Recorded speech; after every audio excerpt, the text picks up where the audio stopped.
Bueno, amigos, el cafecito de hoy en el Espacio Estelar del Día nos produce mucha satisfacción y nos sentimos muy honrados de recibir en pleno al Tribunal Superior Electoral. Tenemos el placer de darles la bienvenida a su presidente Román Jaques, a Santiago Sosa, a Rafaelina Peralta, a Ramón Madera Arias y a Cristian Perdomo. La magistrada Cristian Perdomo, ¿verdad?, acaba de cumplir su 6º año el Tribunal Superior Electoral el sábado pasado. Y bueno, no es que aquí va a haber pitos y serpentinas, ni vejigas, pero es una feliz coincidencia que el tribunal cumple años y está hoy en pleno con nosotros. Como siempre, ustedes pueden enviar sus preguntas por Twitter.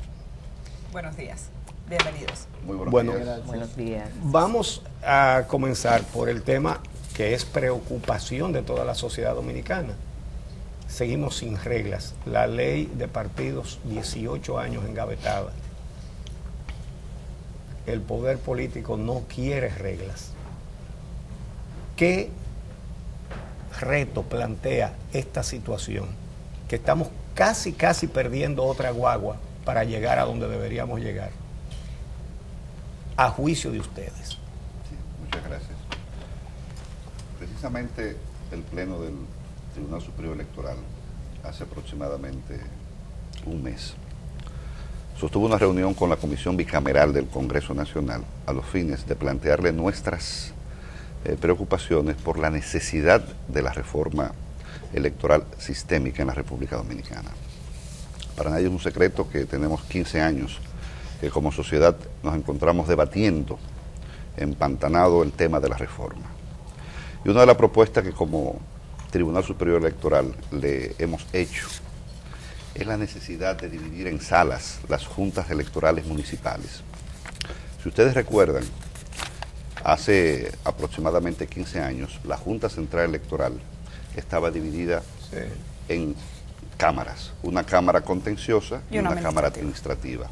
Antes de ahí, la Junta Central Electoral conocía todo como pleno. ¿Por qué la necesidad de separación? Por la logicidad de las funciones independientes de lo administrativo y de lo jurisdiccional, porque usted no puede ser juez y parte. Usted no puede organizar un proceso y a la vez después decir, ¿qué tal el proceso? ¿Qué ocurrió ahí? Bueno, lo que ocurrió ahí yo mismo voy a decir que está bien, es en la lógica humana elemental. Por eso el sistema jurídico del mundo tiende a separar el aspecto administrativo y el aspecto contencioso. Pero ¿qué ocurre?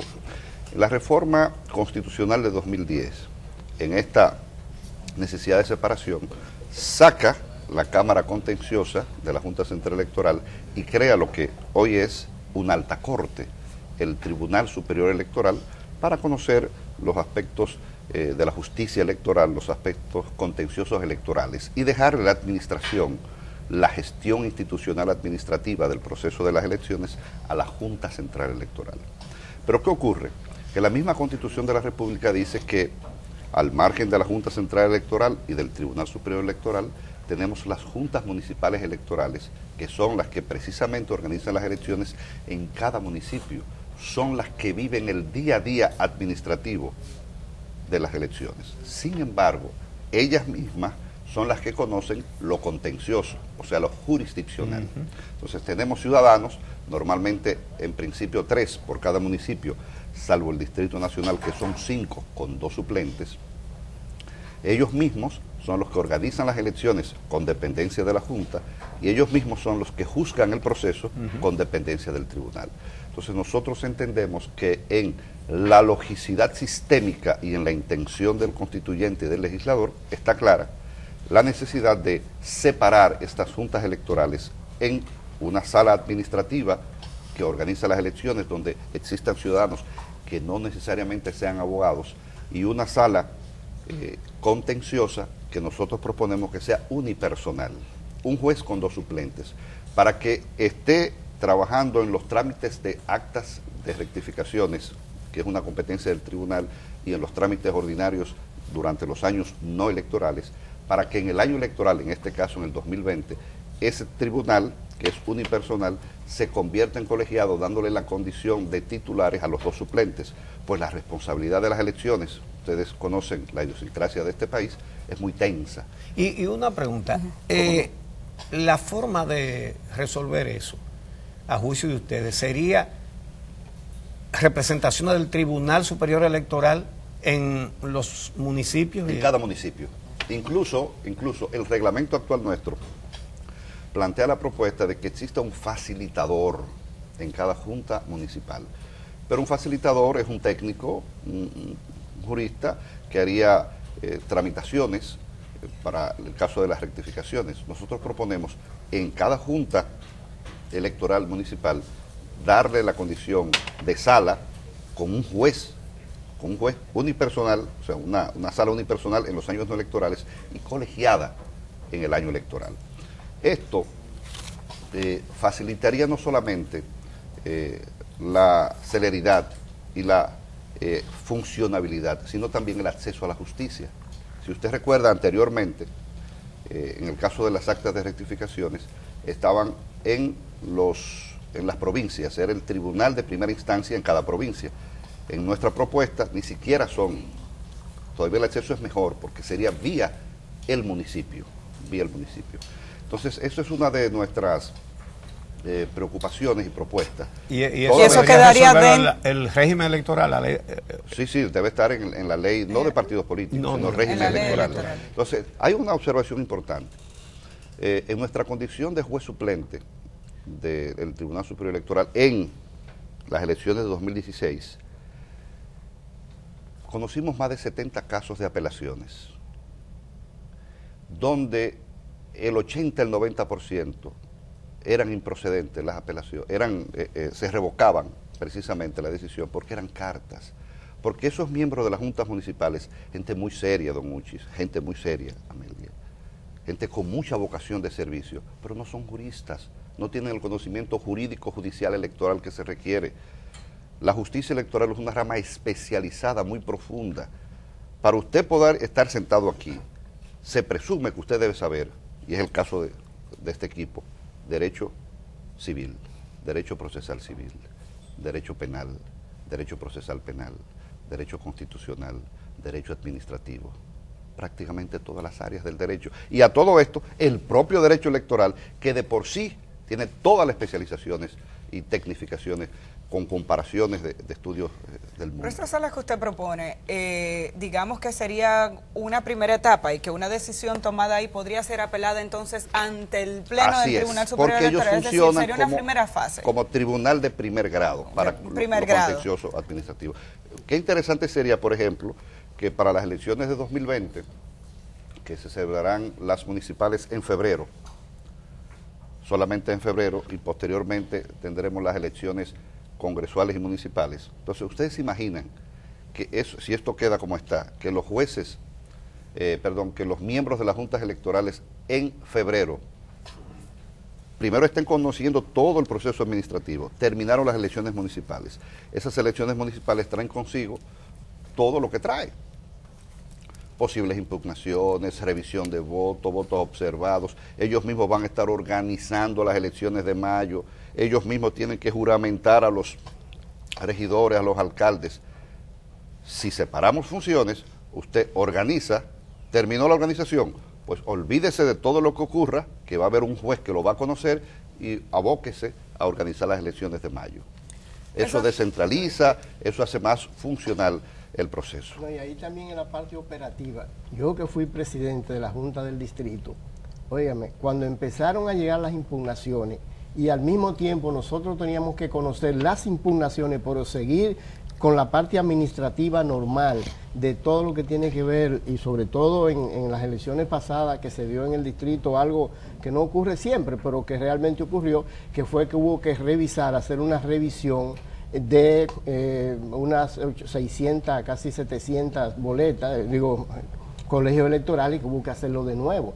Entonces, usted no se imagina la situación que nosotros teníamos ahí, deteniendo un momentico el proceso de normal, digamos, administrativo de las elecciones, para empezar entonces a conocer algunas instancias de urgencia, porque algunas instancias tenían que ver con la paralización del proceso, de los procesos que estábamos llevando. Eso trae una situación, pero muy, muy difícil, no solamente desde el punto de vista, como dice el magistrado, que salvo en la Junta del Distrito, todos éramos abogados, no, excepto los 4 abogados, abogadas y una mujer, por cierto, que no es abogada, pero teníamos una situación muy difícil en la parte operativa. Imagínese usted en las juntas electorales, en las municipales, donde no son ni siquiera abogados la mayoría. Qué bueno que empezamos por esta parte, porque aunque en ambos casos ustedes se han referido a la manera en la que debería ser distribuida la labor administrativa y la contenciosa dentro de las juntas electorales municipales, no es ahí en el único espacio donde pueden chocar el Tribunal Superior Electoral y la Junta Central Electoral. Se supone que la Junta, como órgano administrativo, establece reglamentos y ordena a los partidos políticos en algunas fases que están ya contempladas en la Constitución, pero hemos visto debates sobre momentos en los que se supone que hay un cruce de acciones.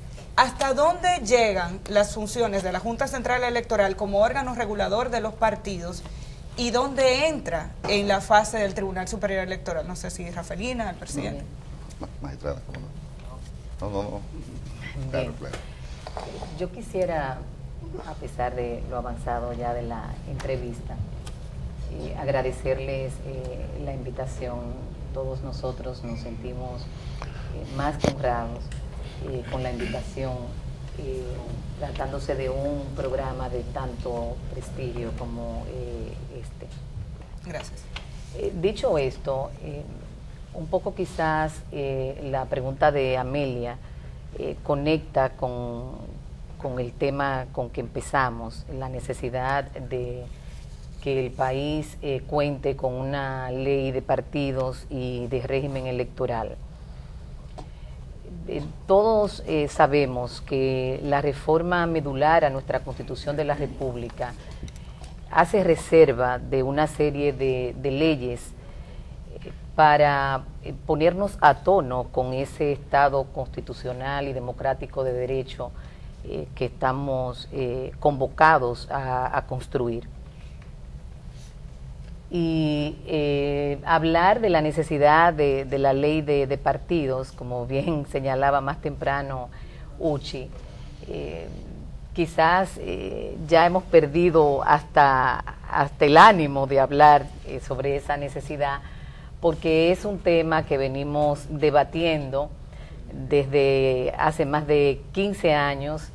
Miro adrede a Javier Cabreja, que está por aquí, y con quien compartí estudiando los cuadernos de Capel en Costa Rica, y el tema de democracia interna, equidad en la participación, gasto, financiamiento de los partidos, es un tema tan llevado y tan traído, tan debatido, que bueno, huelga, digamos, insistir en la necesidad de que finalmente el país cuente con esa normativa, y ojalá que la clase política se aboque a ello más temprano que tarde, porque se trata de una gran necesidad que ha de fortalecer no solo el sistema de partidos, sino también la propia democracia representativa, conociendo todos el rol que juegan los partidos políticos en este mecanismo de representación política, y considerando que, a pesar de que según mediciones importantes de mucha credibilidad como Latinobarómetro, los partidos políticos, no solo en el caso dominicano, sino en el caso de la región, vienen sufriendo un cierto desgaste. A pesar de ello, siguen siendo los partidos políticos quienes más movilizan la gente. Entonces, es importante que en el caso dominicano, los partidos, sobre todo considerando, Amelia, Uchi, su constitucionalización en esa reforma de 2010, que los obliga a incorporar en su vida interna democracia y transparencia. Es un mandato de rango constitucional que nuestros partidos se aboquen a realizar sus actividades partidistas dentro de esos dos principios constitucionales. Entonces, es la propia Constitución de la República, como bien destacaba y señalaba el magistrado presidente Román Jaques, la que establece esa división de atribuciones. ¿Qué es lo que procura esta iniciativa, esta propuesta del Tribunal Superior Electoral que explicó suficientemente el magistrado presidente? Que esa división de las atribuciones jurisdiccionales sean eficazmente divididas de las administrativas, porque si hacemos un análisis, digamos, un poco serio del tema, hemos de concluir en que actualmente no existe esa división, no eficazmente, porque los miembros de nuestras juntas electorales tienen, que por supuesto es una disposición legal, no estamos diciendo que se esté contrariando ningún texto legal, porque legalmente tienen en la actualidad unas atribuciones duales. Funcionan como en la parte administrativa, subordinados a la Junta Central Electoral, y en la parte contenciosa electoral al Tribunal Superior Electoral. Pero se trata de miembros de juntas electorales que incluso desde todo punto de vista están subordinados a la Junta Central Electoral. Sí, sabemos que los miembros de junta no tienen un salario, que no son suficientemente remunerados para la función tan relevante que hacen, pero lo poco que se le paga, las dietas en las horas en que trabajan, lo hace la Junta Central Electoral. Me quiero ir como a un ejemplo específico. Sí. En la parte administrativa, la Junta emite resoluciones que se supone que a su vez traen sanciones. Entonces, es un órgano administrativo que para regular tiene que tener algún tipo de poder, porque de lo contrario se queda vacío. Entonces, por eso pregunto, ¿dónde están los límites del trabajo administrativo de la Junta Central Electoral para poder regular una organización política cuando se dice la Junta fiscaliza a los partidos políticos? Por tanto, quien no transparente sus cuentas debe tener algunas consecuencias. ¿Esa consecuencia la establece el Tribunal Superior Electoral o la establece la Junta? Cuando la Junta emite una resolución y ordena que se haga algo, cuando se incumple, ¿puede sancionar administrativamente o todo eso al final puede ser recurrido ante el Tribunal Superior Electoral? Los ciudadanos comunes no sabemos de esto. Sí, muy bien. Lo primero que hay que aclarar es que una institución, en el caso de la Junta, y hablamos de administración, hay que aclarar administración propiamente institucional. Actos administrativos, por ejemplo, una contratación para suplir almuerzos, por ejemplo, y actos administrativos electorales propios del proceso. Independientemente del debate, y es una opinión personal porque hay sentencias incluso y hay debates en este sentido, si el acto, es mi posición, es administrativo electoral con ocasión de organizar el proceso, pues el Tribunal Superior Electoral tenía competencia. Si no es para organizar un proceso, sino que es administrativo en cuanto a su gestión institucional, bueno, entonces ya sería competencia del Tribunal Superior Administrativo, que depende del Poder Judicial. Ahora, con relación a lo que usted hace ese señalamiento de que evidentemente haciendo de que las reglas no están bien claras. Entonces, ¿quién hace esto? ¿Quién hace aquello? Y son vacíos que no solamente usted ha detectado, sino que sabemos que existen. Y es la preocupación de todos nosotros. Hace 15 años que existen estos vacíos, estas ambigüedades que hacemos. Entonces, nosotros en el pasado sábado, con ocasión de los actos conmemorativos, en nuestro discurso dijimos lo siguiente, que lo ideal en esta reforma electoral es que el poder legislativo se aboque a eficientizar la norma dominicana, a actualizarla desde el punto de vista sistémico. Porque independientemente de que la Junta Central Electoral tiene poder reglamentario y de que el Tribunal Superior Electoral su obligación es interpretar la norma y también tenemos poder reglamentario, no sería lo saludable para el proceso, porque para nadie es un secreto que la idiosincrasia de la política dominicana va a criticar precisamente esos vacíos que ellos pueden aclarar precisamente ahora. Ellos pueden decir las reglas son estas y estas, para entonces dejarle ese vacío de interpretación a la Junta Central Electoral, al Tribunal Superior Electoral, y después, con críticas a veces negativas, entonces dañan la credibilidad de los órganos, dañan el funcionamiento del sistema democrático dominicano, porque al final de cuentas, nosotros como Tribunal Superior Electoral, lo que vemos son números. Nosotros vemos números, nosotros no vemos partidos políticos, nosotros vemos un demandante y un demandado, nosotros vemos un accionante y un accionado, no vemos color, vemos un número, y vamos a aplicar, como lo hemos hecho hasta ahora, la Constitución, derechos fundamentales, el principio de legalidad sobre todo. Vamos a aplicar la defensa de los derechos humanos y la predictibilidad, o sea, que nuestros fallos sean coherentes. Entonces, bueno, tenemos que hacer una pausa.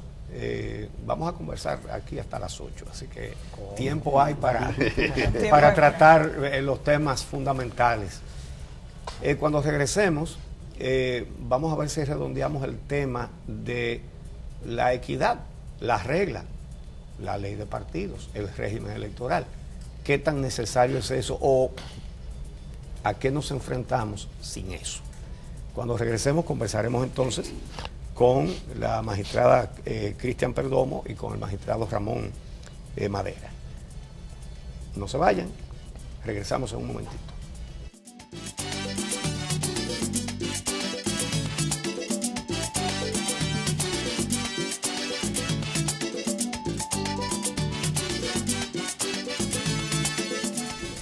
Bien, amigos, continuamos en este programa especial, se puede decir, con los 5 integrantes titulares del Tribunal Superior Electoral. Queda un tema que quisiéramos que ustedes nos digan su posición, que fue la primera pregunta que hicimos: la falta de un régimen electoral y de una ley de partidos. Quisiera pedirle a la magistrada Cristian Perdomo que nos diga su impresión de cómo se desarrollaría el próximo proceso electoral de no existir estas dos legislaciones. Muy buenos días, don Uchi y Amelia. Muchas gracias por el honor de invitarnos a este prestigioso programa. Bueno, Uchi, como es de conocimiento de muchos ciudadanos de nuestro país, duré en la Junta Electoral de Santo Domingo Este 11 años como secretaria de dicha Junta. Y refiriéndonos, para no irnos tan lejanos, a tiempos muy lejanos, el proceso electoral del año 2016 nos dejó muy claro la necesidad que tiene nuestro sistema de la ley de régimen electoral y la ley de partidos, visto que sin regulación los partidos no respetan interna ni externamente. La Junta puede, mediante resolución, dictar muchas medidas para que el proceso transcurra lo más organizado posible, pero en muchas ocasiones las mismas no son cumplidas. Esperamos que el Todopoderoso ilumine a los legisladores de nuestro Congreso para que la ley de partido y de régimen electoral sea aprobada, porque de lo contrario, para el proceso a celebrarse en el año 2020, se ve venir que será muy complejo. Y si el de 2016 fue traumático en muchas jurisdicciones, como en el caso de Santo Domingo Este, en el 20 será mucho más complejo. Pero tenemos ahí existe una ley, la ley del 97. La 275 97. Del 97. Sí. ¿Qué cambios, magistrado Madera Arias, podría impulsar la aprobación de la ley de partidos, una ley electoral nueva? ¿Hacia dónde apuntaría y qué sería lo novedoso, qué sería lo importante y su ausencia cómo impactaría? Bien, En consonancia con la pregunta que ustedes acaban de formular, sabemos que estamos en una época diferente, con el cambio que se operó en la República Dominicana a partir de la proclamación de la Constitución de fecha 26 de enero del año 2010, donde la República Dominicana se ha convertido en un Estado social y democrático de derecho, lo que implica que hay que impactar en la calidad de la democracia. Y para tales fines, para que exista calidad de democracia, hay que respetar al soberano, tal y como lo dice el artículo 2 de la Constitución de la República, que el soberano es el pueblo y del pueblo emanan todos los poderes.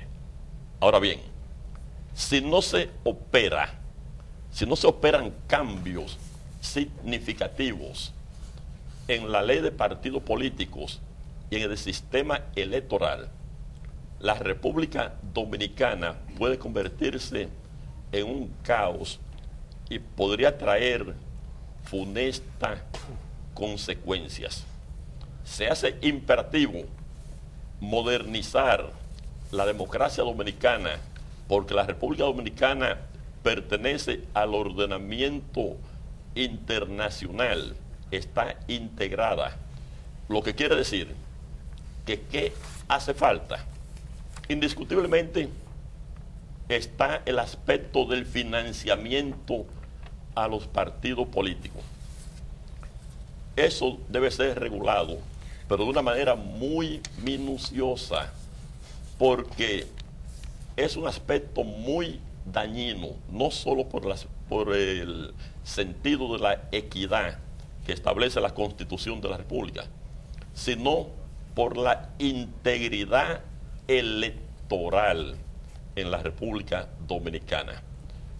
Porque puede haber dinero de dudosa procedencia, del lavado de activos, del narcotráfico y de ciertos sectores de organismos internacionales que podrían dañar la credibilidad del sistema político dominicano y de la democracia del país.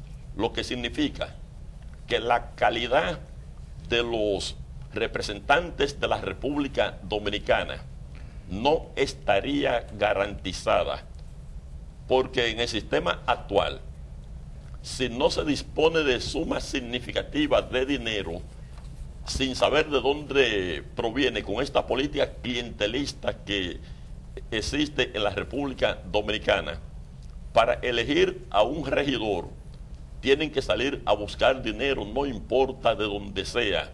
Y aquí en el Distrito Nacional gastan mínimo de 15 a 20 millones de pesos, y eso que son de arrastre, que pueden quedarse, los primeros pueden quedarse sentados en su casa y como quiera salen electos regidores. Para un diputado en una provincia pobre como Elías Piña, Pedernales, Dajabón, Montecristi, habría que disponer mínimo de 50 millones de pesos, porque a diario los aspirantes, desde que están en las primarias o convenciones, que son precandidatos, deben de ganar en base al dinero, porque no se gana con una conciencia del que es bueno, sino más bien quién es que está distribuyendo para una cerveza, para una caja de muertos, para una cirugía, para reparar una motocicleta, en fin. Las personas andan extendiendo las manos y eso en este país no puede seguir.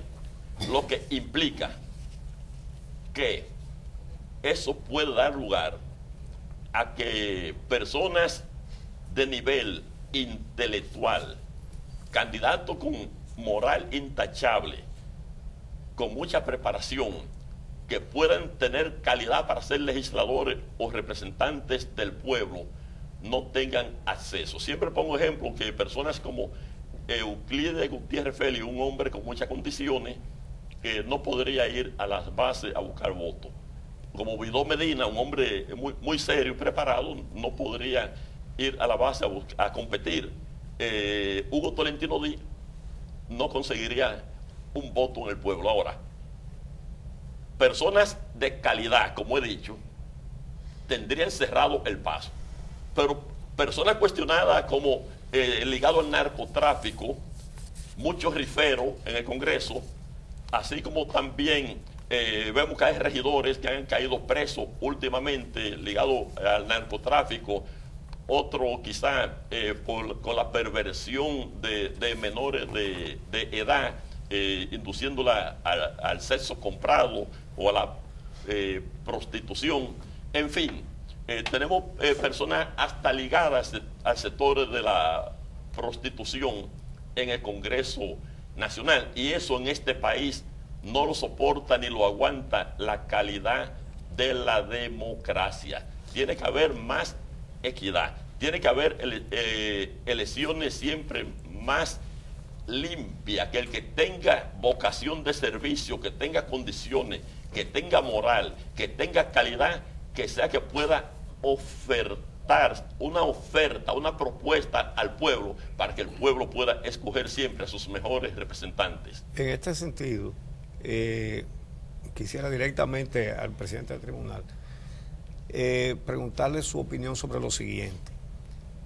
Acerca de la equidad en un proceso, hay países, por ejemplo lo vi en Nueva Zelanda, donde los partidos no pueden poner vallas y afiches donde le dé la gana. Tienen unas áreas donde cada partido puede poner una y todas tienen que ser del mismo tamaño.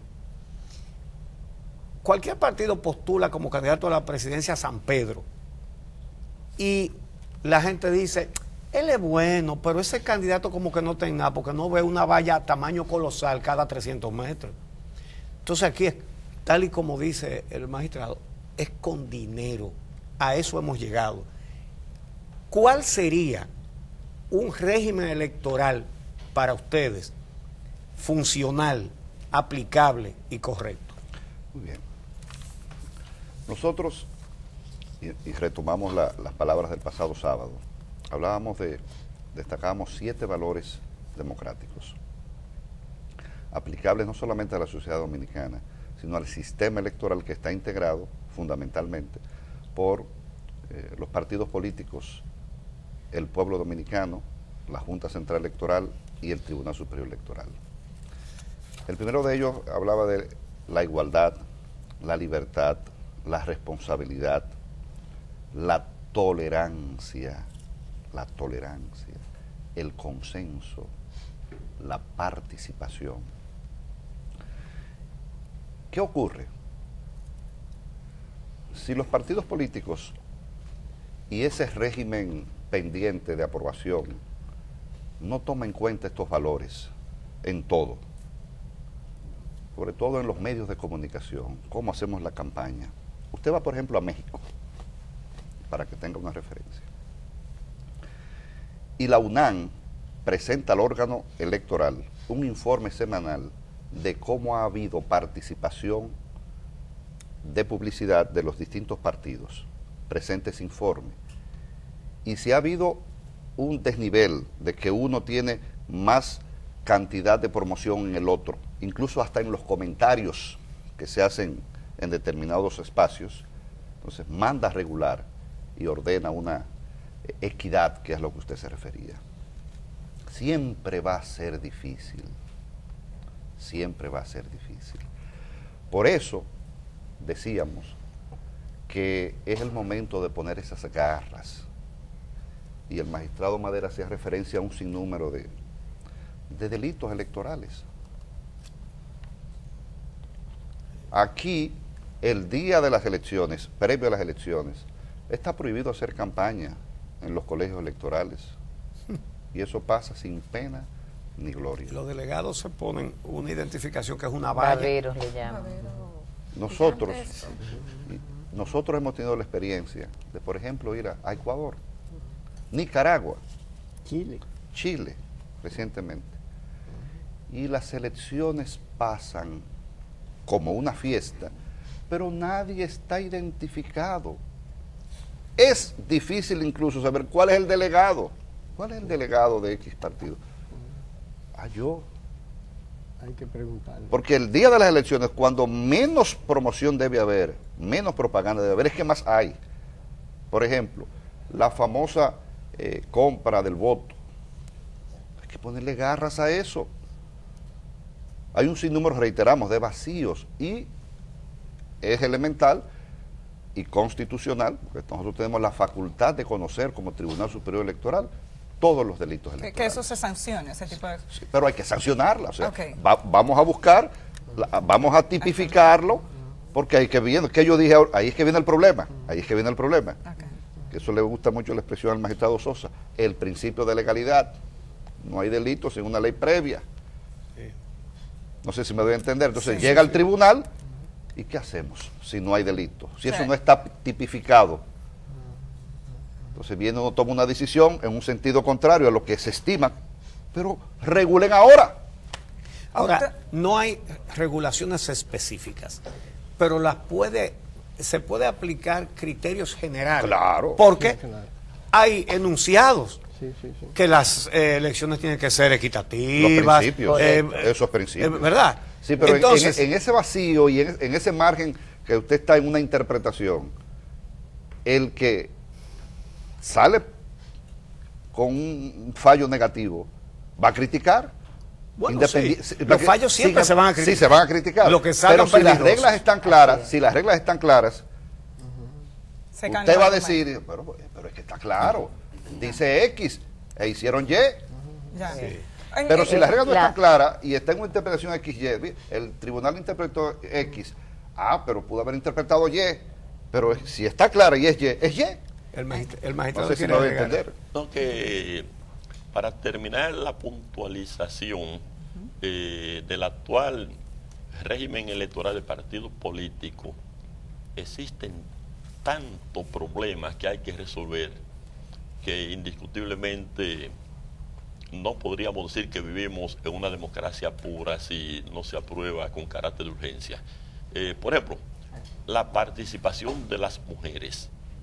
Las mujeres son prácticamente decorativas, porque para en la alcaldía casi siempre la ponen de vicealcalde y la regiduría la ponen en posiciones no ganables.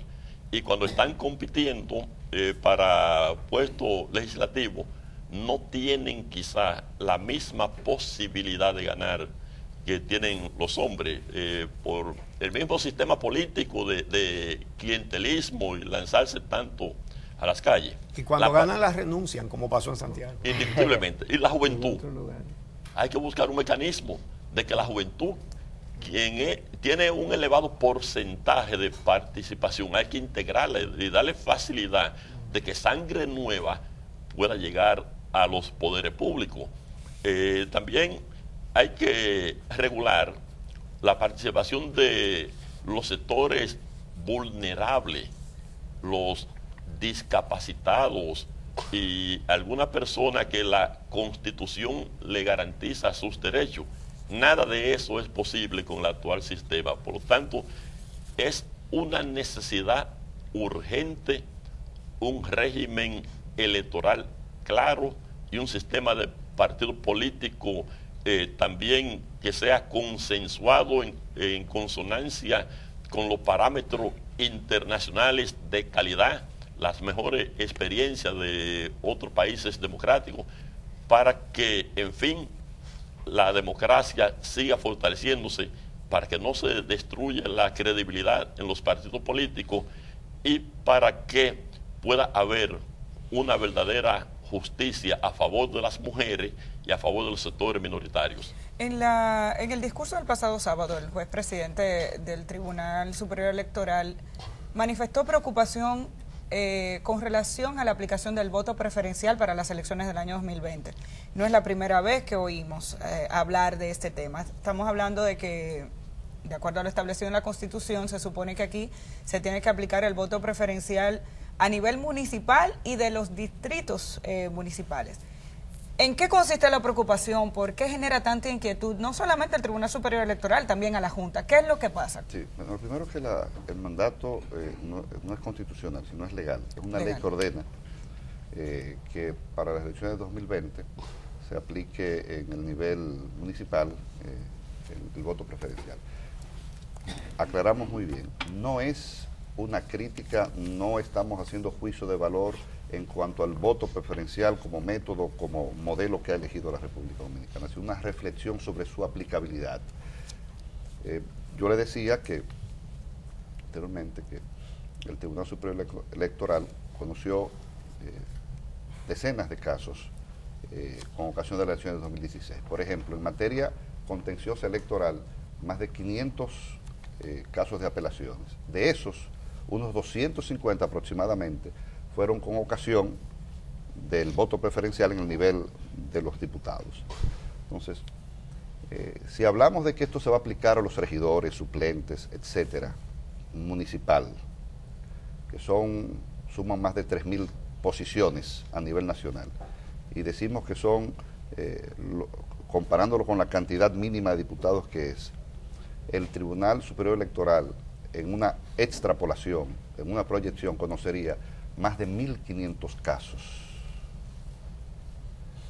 Eso es al margen de lo que conocerían las juntas municipales. ¿Recuerdan la necesidad de separación? Ustedes, eso es lo que llega al tribunal, que llegaría a 1.500 casos. Pero en los municipios, las acciones que provocarían el voto preferencial serían, entonces, aún más la necesidad de que el que vaya a conocer una demanda de nulidad, una impugnación, cualquier otra acción, tenga conocimiento jurídico en lo municipal. Sobre el punto de vista técnico, ya aquí la magistrada Perdomo, que tuvo una gran experiencia en la Junta de Santo Domingo Este, y el magistrado propio Sosa, pueden dar más luz en los problemas técnicos que puedo arrojar. No sé si no puedan. Yo creo que, si ya se ha hablado de varios aspectos que hay que modificar o que agregar en esta nueva legislación. Yo quiero referirme a dos, y uno de ellos es el escrutinio del voto. Eso casi no se discute y nadie lo tiene como un elemento importante. Es ahí donde se dan la mayoría de las situaciones y de los problemas. Entonces, fíjense que es tanto que estamos pensando en este momento de no aplicar el voto preferencial al nivel municipal en las elecciones del 2020 por la dificultad que hay en el escrutinio del voto. Yo creo que es el momento para que en la legislación que está en este momento consensuándose en el Poder Legislativo, se establezca con precisión un mecanismo para el escrutinio del voto y que eso incluya los mecanismos electrónicos, los medios electrónicos, desde ahora bien precisados, para que podamos hacerlo, porque no deberíamos decir, el voto preferencial es una conquista, y es lo que más se acerca a lo que establece la Constitución, el voto directo, el voto debe ser directo. Entonces ahora, y claro, no quiere decir que cuando se da el voto por arrastre, el voto no sea directo, porque no se está votando por una persona que a la vez va a votar, como pasa por ejemplo en Estados Unidos, pero el voto típicamente directo es aquel que el ciudadano hace directamente por el ciudadano o la ciudadana. Entonces, eso amerita en este momento una profunda modificación o regulación, porque eso no está ni siquiera regulado, hay notas ahí muy elementales en la ley para eso. Entonces, e incluir los medios electrónicos. No es verdad que los medios electrónicos no son el medio ideal para el escrutinio del voto. Eso es necesario. Pero si fuera así, la banca, ¿cómo funciona la banca? No es con los medios electrónicos. Ahora, probado con tiempo, me imagino. Claro, comprobado con tiempo. Estamos a tiempo para hacer ese tipo de cosas. Entonces yo creo... Y contratando... Claro, y haciendo todos los mecanismos. O sea, la ley debe disponer de todos los mecanismos para que ese medio sea efectivo, y en lugar de tener que no aplicar el voto preferencial, porque yo le digo, en las actuales condiciones hay que pensarlo. Hay que pensarlo para el escrutinio. O sea, con las actuales condiciones del preferencial municipal. Es decir, el municipal, porque si el congresual fue difícil y complicado. Señores, en el Distrito Nacional, 632 colegios electorales no pudieron hacer el escrutinio del voto preferencial y llegaron sencillamente vacías. Y si usted le agrega eso, las actas que llegaron no cuadradas, Estamos hablando de alrededor del 50% a nivel municipal, congresual. Entiendo que la advertencia es que para que funcione bien hay que mejorar. Hay que mejorar y eso hay que regularlo y hay que establecer como los medios electrónicos para que sea a través. Y la otro aspecto que yo quería aportar, que tampoco se habla mucho, es la regulación de las encuestas. Es necesario que la nueva legislación regule las encuestas. Las encuestas son un mecanismo también que puede inducir al voto si las encuestas no son objetivamente presentadas. Es decir, y hay que ver cuáles son todos los mecanismos que tenemos que establecer en la legislación para que la encuesta quede regulada y que cuando se presente una encuesta sea una encuesta que sea efectivamente creíble porque está manejada con todos los criterios técnicos, profesionales que debe seguirse para una encuesta, porque una encuesta que no responda a esos criterios pudiera estar induciendo un voto y no necesariamente es lo que dice la encuesta, es lo que está reflejando en la población en un momento dado. Yo creo que esos dos aspectos hay que darle mucha importancia en nuestra nueva legislación. El escrutinio del voto, sobre todo el escrutinio del voto preferencial, general, pero haciendo hincapié en eso, y en la regulación de las encuestas. Bueno, tenemos que pedirles un permisito y vamos a hacer una pausa y regresamos en un momentito para continuar nuestra conversación con los jueces del Tribunal Superior Electoral, un tribunal que este fin de semana cumplió su 6º aniversario. Regresamos en breve.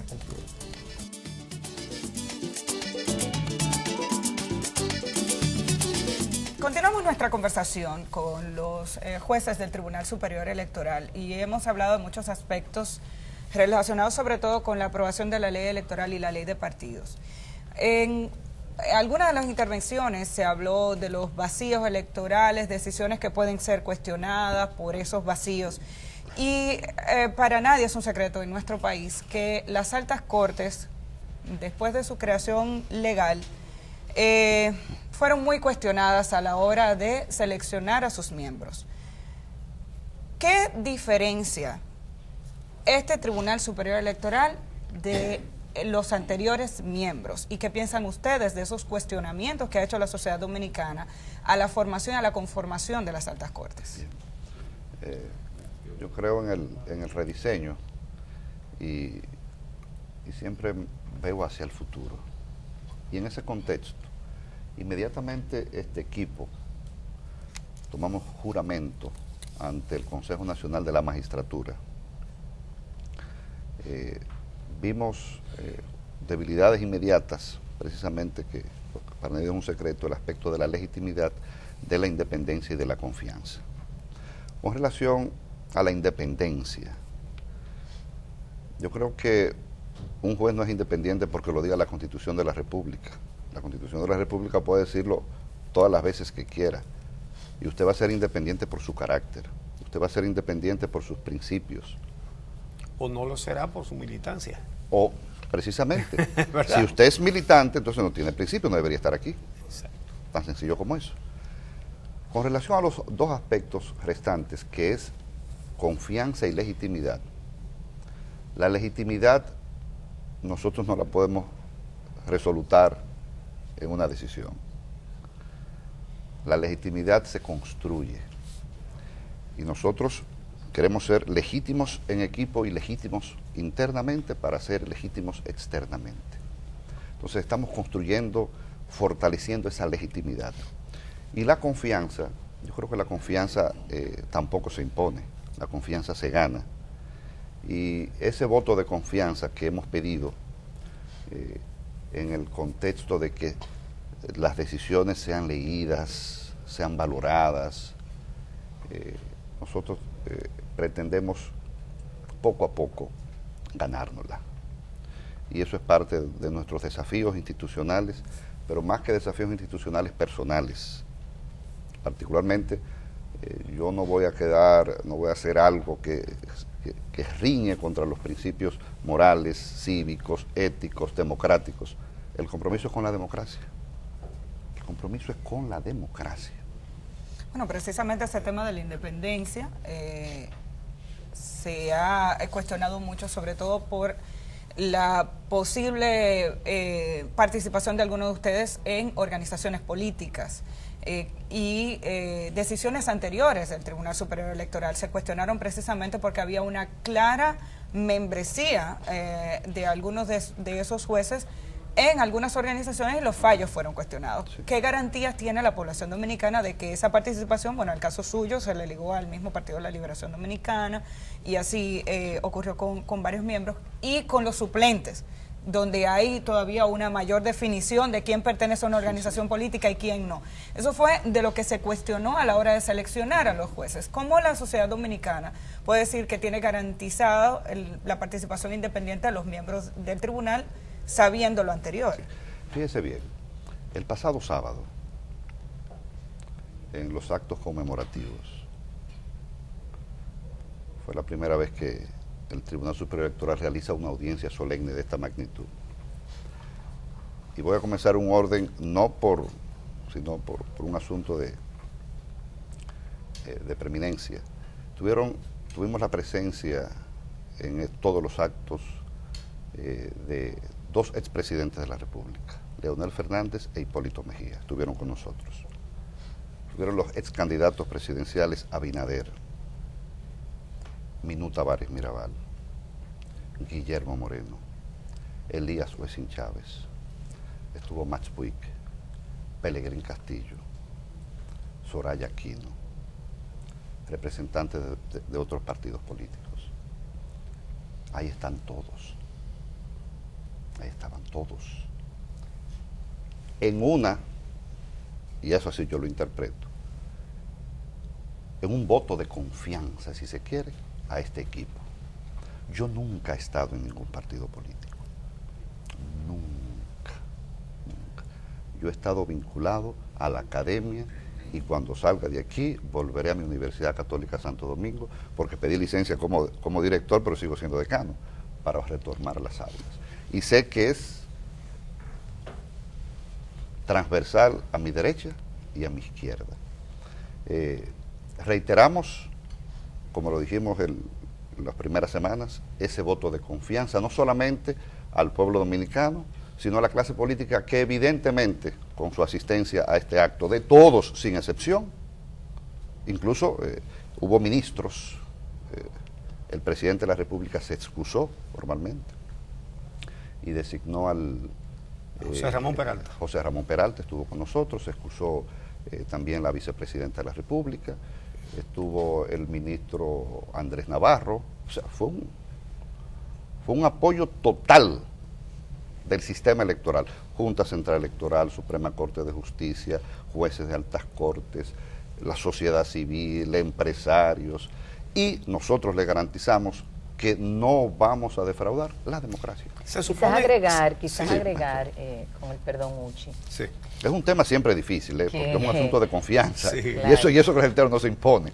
Que este pleno del Tribunal Superior Electoral,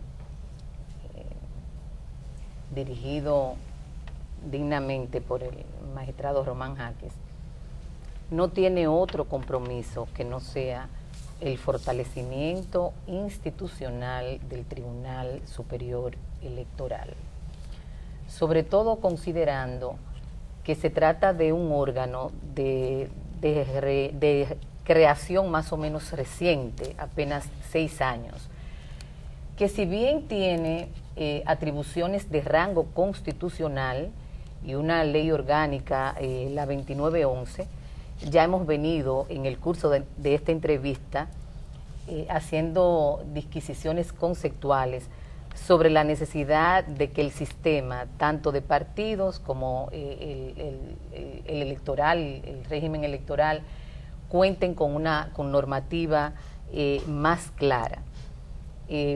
Nosotros, y creo que Uchi en algún momento se refería a lo que tenemos, a lo posible, no a lo ideal, porque obviamente quisiéramos nosotros trabajar con un marco normativo tan amplio como sea necesario, tanto en lo atinente a nuestras atribuciones jurisdiccionales como en lo atinente a la atribución que tenemos de dirimir los conflictos inter e intrapartidistas. amén de nuestras atribuciones administrativas, en el caso, por ejemplo, de las rectificaciones de los actos del Estado civil. Pero al margen, por supuesto, apelamos y todos estos conceptos que hemos venido expresando, sin perjuicio de nuestras atribuciones jurisdiccionales, porque hay que considerar que nosotros somos jueces y que tenemos que tener mucha cautela con lo que expresamos, pero al final del día no somos suizos, somos dominicanos y estamos vamos todos... al play. Vamos al play y todos estamos comprometidos con esa necesidad de contar con un régimen de partidos más sólido, con un régimen electoral con una normativa suficiente para que impacte en el fortalecimiento de la democracia. Digamos que consciente de eso, uno puede emitir juicios puramente conceptuales sobre estos conceptos, pero concretamente sobre la inquietud de Amelia, yo siempre digo que del hombre habla su conducta, y creo que esas expresiones del magistrado presidente un poco andan por ahí también. No se trata de que nosotros vengamos aquí a este prestigioso programa a decir que estamos comprometidos con el fortalecimiento institucional. Se trata de demostrarlo y ese es nuestro único compromiso con el país, con el fortalecimiento democrático. Nosotros queremos en cada caso que tengamos que trabajar a nivel jurisdiccional encontrar la verdad jurídica al margen de todas estas lagunas y de los pocos mecanismos con que contamos.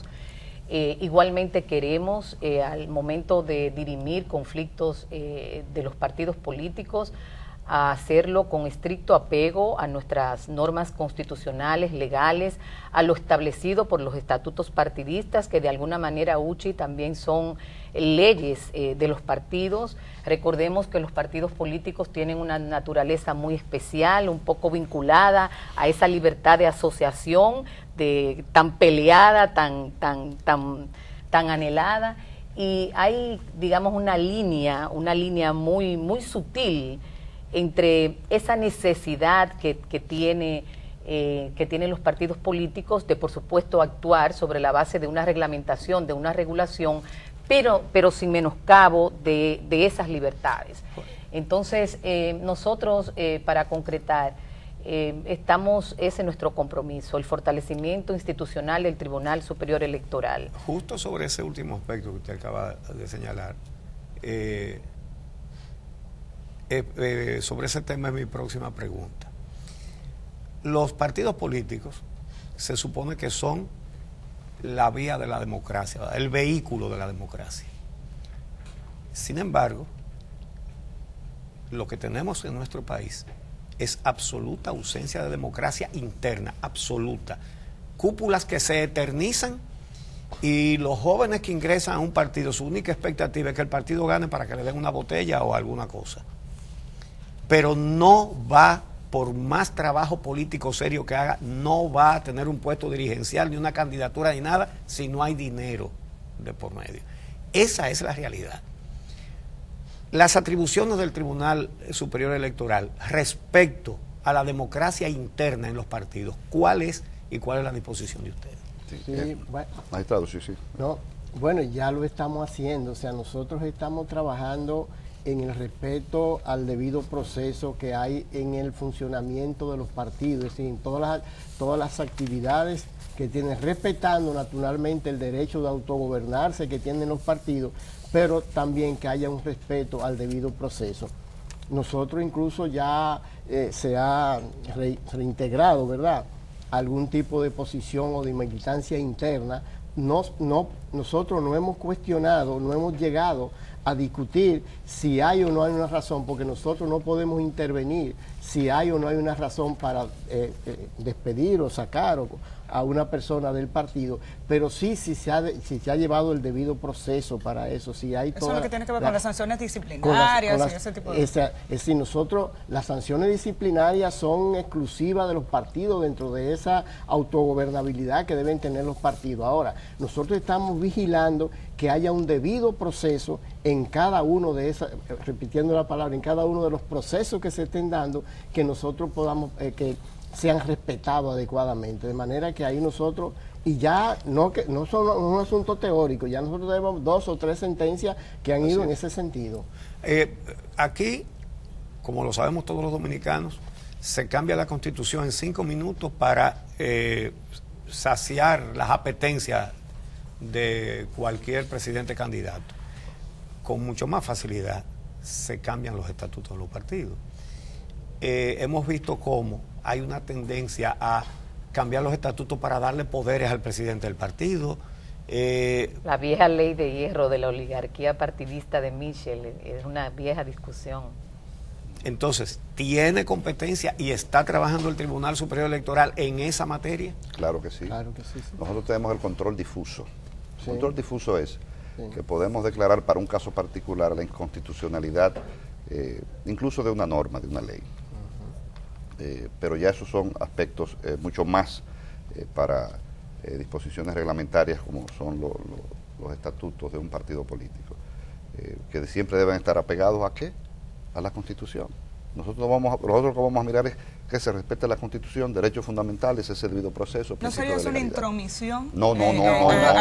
Vamos hasta dónde todo lo contrario, si no lo hacemos estaríamos desdiciéndonos de ser juez. Principios constitucionales. O sea, podrían, en función de lo que decía Uchi, para cerrar, sé que vamos a la pausa, pero para que no se nos quede en el aire su pregunta. O sea, si hay una modificación coyuntural de un estatuto, etcétera, el Tribunal Superior Electoral podría intervenir. Sí, pero no de oficio. Debemos ser apoderados en ese sentido.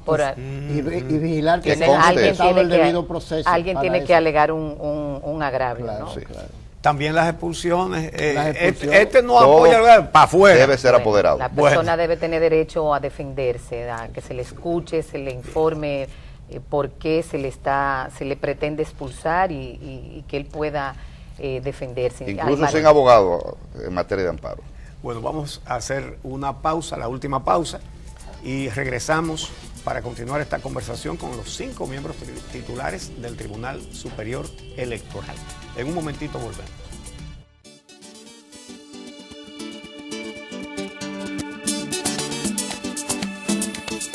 Llegamos al último tramo de esta conversación con los 5 miembros titulares del Tribunal Superior Electoral. Magistrado Román Jaques, quien lo preside, y Santiago Sosa, Rafaelina Peralta, Ramón Madera Arias y Cristian Perdomo. Usted ha sido designado, magistrado, recientemente vicepresidente de la Red Mundial de Justicia Electoral, representante del continente americano, ¿no? Y también jefe de la misión de UNIORE, que es la Unión de Organismos Electorales, que estuvo aquí, por cierto, como observador bastante crítico del proceso pasado, el 2016. Jefe de la misión de UNIORE para el referéndum de Ecuador. Tienen poco tiempo ustedes, relativamente. 6 meses. Exacto. Exactamente. ¿Cómo es? ¿A qué atribuye el hecho de que le hayan hecho esas 2 designaciones tan importantes, internacionales? Sí. Nosotros inmediatamente como Pleno hemos priorizado las relaciones internacionales. Es un mundo globalizado, es un mundo internacionalizado, y lo propio hacen los órganos electorales del mundo. Y priorizando la justicia electoral. La justicia electoral ha sido siempre incomprendida. Normalmente el ciudadano o el sistema ha priorizado la gestión administrativa. Entonces, en este tenor se creó la Red Mundial de Justicia Electoral, que abarca los órganos electorales contenciosos, o sea, los tribunales electorales del mundo. Y fuimos designados en el mes de septiembre de este año como vicepresidencia mundial, representando al continente americano de esta Red Mundial de Justicia Electoral. Esto ha sido un gran reconocimiento a este Tribunal Superior Electoral, lo que ha traído consigo inmediatamente aspectos como lo que usted acaba de mencionar, nuestra designación como jefe de misión de UNIORE en el referéndum de la próxima semana de Ecuador, y otros aspectos como la celebración aquí como coanfitrión del 8º Congreso de la OEA de Organismos Electorales y la posible celebración, porque ya nos están haciendo la propuesta, de que la segunda Asamblea Mundial de Justicia Electoral se celebre en la República Dominicana para el 2019. Creo que es un reconocimiento no solamente a nosotros como Tribunal Superior Electoral, sino a la propia República Dominicana. Retos de los próximos meses para este tribunal que pueden identificar al cumplirse este 6º aniversario. Sí, nosotros señalamos en pasado sábado una lista de 7 aspectos de reflexiones. Uno de ellos es el fortalecimiento institucional. Nosotros creemos en esto, en la apertura, en que un tribunal no son 4 paredes, sino una vinculación con la sociedad en la distancia prudente del juez y de los ciudadanos. También nos abocamos a la transparencia en la medida de que hagamos un acuerdo con el PNUD para la contratación de los servicios que ofrecemos, como las compras, contrataciones, que sean valoradas con un órgano como la confianza que amerita el PNUD, con la transparencia, aspectos de las rectificaciones de acta del Estado Civil. Muchas personas creen que nuestra única labor es lo contencioso electoral. Así como la Junta Central Electoral lleva el registro civil, actas de nacimiento, actas de matrimonio, todos los errores que tienen que ver con actas del Estado Civil judicializables vienen al Tribunal Superior Electoral. Por ejemplo, en este año nosotros hemos fallado más de 6.300 expedientes. El año pasado, Luis. Perdón. Sí. Pero en el periodo, en los 6 meses que tiene. Durante todo el año. En los 6 meses fallamos aproximadamente 4.000 sentencias. Lo que descongestiona, venimos con un acuerdo con la Junta Central Electoral. También va a fortalecer, claro, a descongestionar y a descentralizar este trabajo. Vamos a suscribir un acuerdo con la Junta Central Electoral en el sentido siguiente, para quitar algunos trámites burocráticos que arropan el proceso y que hacen que en algunos momentos tarde demasiado. Que este procedimiento para el ciudadano no tarde más de un mes para darle su sentencia. Es un trámite administrativo y tenga la ciudadanía la garantía de que en este año, en menos de un mes, van a tener su sentencia. Bueno, lamentablemente se nos acabó el programa, pero estamos muy agradecidos de que ustedes hayan aceptado la invitación de venir los 5 a las 6 de la mañana. A las 6 de la mañana. Aquí estaban todos puntuales, ¿verdad? Y hemos podido tratar una amplitud de temas que yo creo que han edificado a los televidentes de este programa en muchísimos aspectos. Así que gracias. Gracias a ustedes. Al magistrado Román Jaques, presidente del tribunal, al magistrado Santiago Sosa, magistrada Rafaelina Peralta, magistrada Cristian Perdomo y magistrado Ramón Madera Arias. Gracias a ustedes también por acompañarnos y tenemos una nueva cita mañana a las 6 de la mañana. Aquí los esperamos.